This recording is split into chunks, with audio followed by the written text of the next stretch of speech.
sözləri var.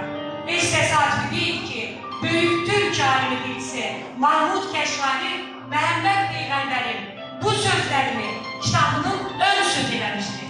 Ana dilimizi sevin, onun gözəlliklərindən bəhrələnin, onu yaşadın.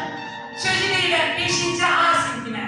Onlar ana dili şiirini söyləyəcəklər və şirin dil bağlısını oxuyacaqlar. Buyursun 5-ci A sinfinin gözəl bağlı.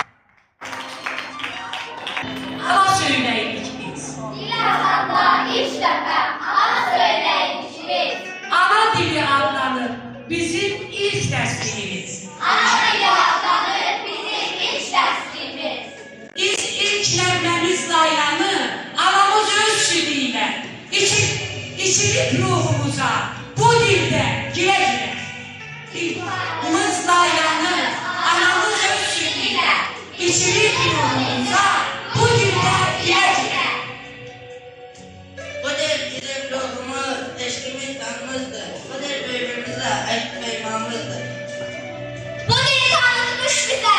Bu dünyada her şeyi, bu dil etibarımızı bize koyup getdiyi en kıymetli mirastır. Onu gözlerimizle koruyup nesillere bizle hediye verək. Bizim uca dağların sonsuz əzəmətindən, yatağına sığmayan çayların hiddətindən, bu torpaqda, bu yerdə, evin bağından qopan yanıqlı nəğmələrdən. Mənim adım sanımsan, namusum vicdanımsan. Güllərin nəşlərindən, çiçəklərin iyindən, bir düzün uyğanı sonsuz genişliyində. Ağsaçlı babaların əqlindən, kamalından, düşmən üstünə cımalı qıraqlının altından, qopan səsdən yarandır. Sən xalqımın aldığı ilk nəfəsdən yarandın. Ana dilim səndədir, xalqın əhli hikməti. Ərəb olduğu məzmun təmsəlləti basır. Ürəklərə yol açan Füzulinin sənəti, ey dilim, qüdrətinlə dünyalara yol açmış. Səndə mənim xalqıma qəhrəmanlıqla dolu tarixi ibarətlanır.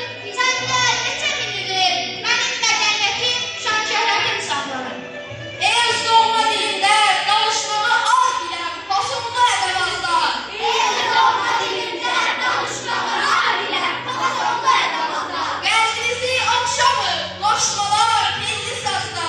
Qəlbinizi oxşamır qoşmalar telli sazda. Bunlar qoy mənim olsun. Bunlar qoy mənim olsun. Ancaq vətən çörəyi sizlərə qənim olsun. Ancaq vətən çörəyi sizlərə qənim olsun.